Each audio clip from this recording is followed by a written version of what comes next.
अस्सलाम वालेकुम। यादिश बखैर उमर शेख मरहूम सितंबर से दिसंबर 2020 तक लाहौर पुलिस के सरबराह थे। उनके अरसा कोतवाली के दौरान लाहौर रिंग रोड पर फ्रांस से आई हुई एक पाकिस्तानी खातून की असमत दरी की लर्जा खेज वारदात हुई तो उन्होंने सवाल उठा दिया कि आखिर ये खातून रात गए इस पहर वहाँ क्या कर रही थी। उनके इस बयान पर मीडिया में तूफान उठ खड़ा हुआ। मेरे समेत उन पर हर शख्स ने एक ही एतराज़ किया कि पुलिस मुजरिम को पकड़ने की बजाय मुतासरा खातून की तफ्तीश क्यों करने लगी है। बहरहाल ये फ़िक्रा उन्हें बहुत महंगा पड़ा, लेकिन उनका ये कारनामा भी अपनी जगह कि दिनों में उन्होंने मुलजिम को गिरफ्तार किया और खुली अदालत में शवाहिद के साथ मुजरिम साबित किया। इस बदनामी के बावजूद ये वाक़या उनको ओहदे से हटाए जाने का सबब नहीं बना, बल्कि उसकी वजह उनका अपने मातहतों के साथ जारहाना तर्ज अमल था और वो मामूली मामूली बातों पर पुलिस वालों को हथकड़ियाँ लगाने से भी गुरेज नहीं करते थे।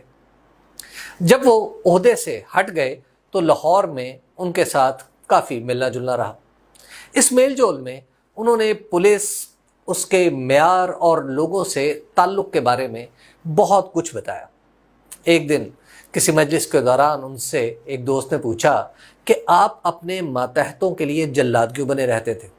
उमर शेख ने कहा, पुलिस के इदारे की ताकत आम आदमी का उस पर एतमाद है। जो पुलिस अफसर किसी के साथ ज्यादती करता है दरअसल अपने इदारे की ताकत कमज़ोर करता है और मेरी नज़र में ऐसा शख्स काबिल माफ़ी नहीं।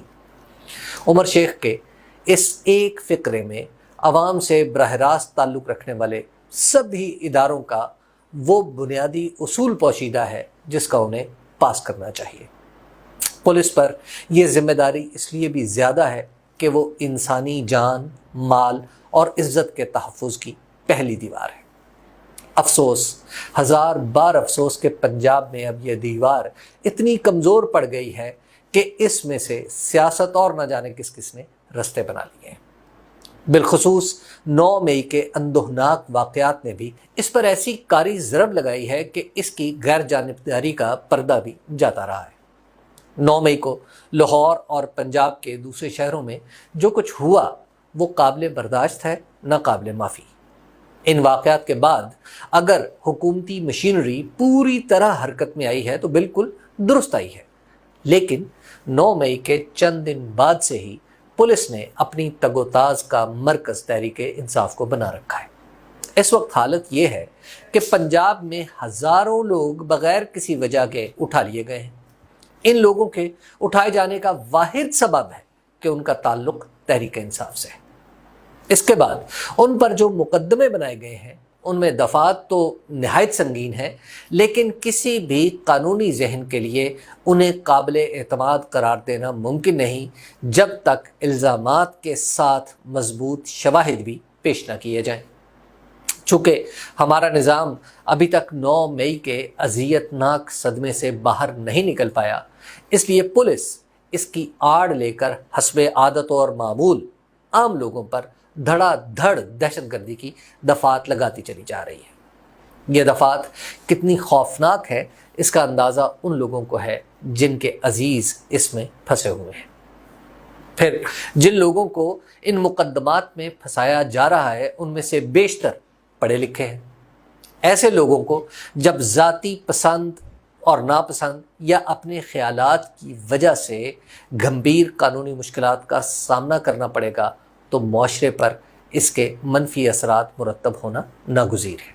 पुलिस पर तेज़ी से कम होते हुए एतमाद का फौरी सबब पंजाब की निगरान हुकूमत भी है। ये हुकूमत नुमाइंदा तो है नहीं, इसलिए दस्तूर में दी गई मुद्दत ख़त्म होने के बाद भी मुक़्तदिर रहने के लिए मुस्लिम लीग नून की मरहून मिन्नत है।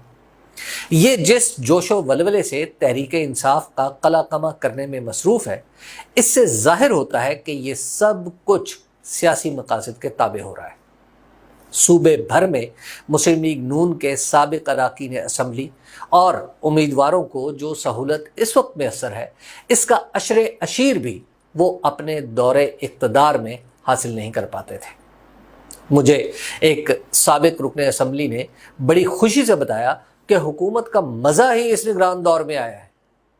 پورے صوبے میں مسلم لیگ نون سے تعلق رکھنے والے بلدیاتی اداروں کے سابق ارکان ہی ترقیاتی اسکیموں کا فیصلہ کر رہے ہیں۔ گویا جو بجٹ آئندہ مالی سال کے لیے یہ نگران حکومت دے گی وہ بھی مسلم لیگ نون کے سپرد کر دیا جائے گا تاکہ الیکشن کے لیے کام آئے۔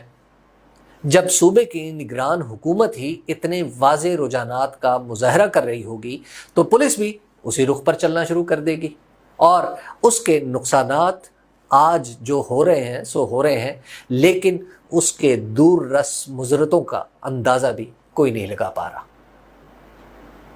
پولیس کا سیاسی استعمال پہلے بھی ہوتا رہا ہے، مگر آج جو کچھ ہو رہا ہے اس کی روشنی میں ماضی کا یہ استعمال بالکل بے ضرر معلوم ہوتا ہے۔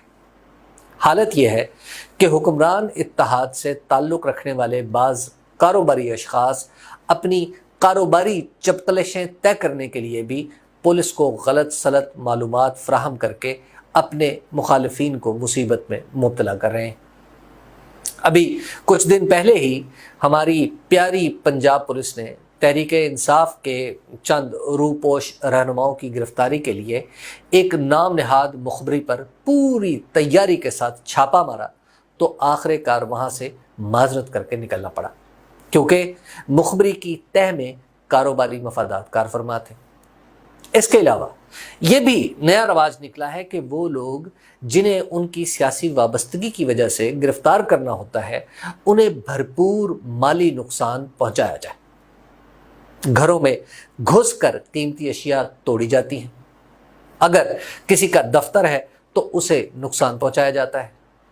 پہلے کبھی یہ تکلف بھی روا رکھا جاتا تھا کہ سیاسی طور پر جسے گرفتار کرنا ہوتا تھا بات اسی تک محدود رہتی تھی، مگر اب پولیس مطلوب شخص کے والدین، بہن بھائیوں اور بچوں تک کو نہیں چھوڑ رہی۔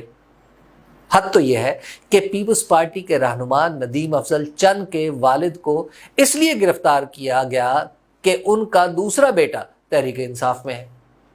اسی طرح حماد اظہر کے والد اور سابق گورنر پنجاب میاں محمد اظہر تک ہاتھ ڈالنے سے گریز نہیں کیا گیا۔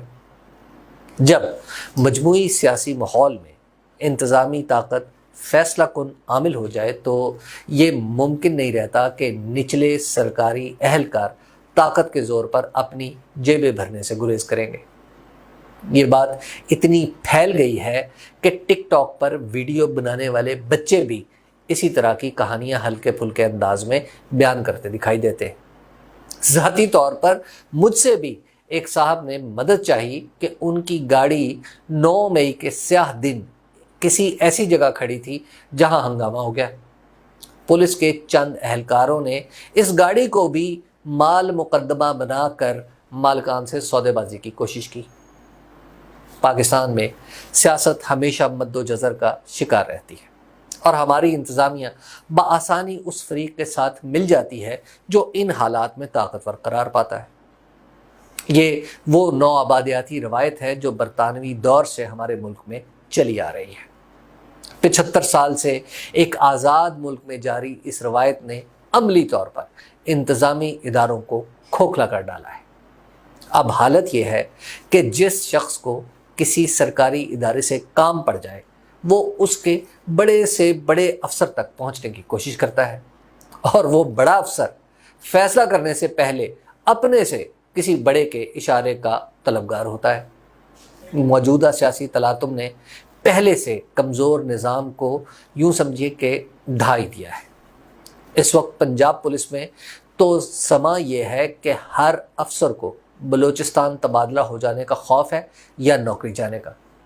نتیجہ اس کا یہ ہے کہ اب ایک سپاہی بھی صوبائی حکومت کا نام لینے سے نہیں چکتا اور صاف کہتا ہے مجبوری ہے، یہ تو بڑوں کا فیصلہ ہے۔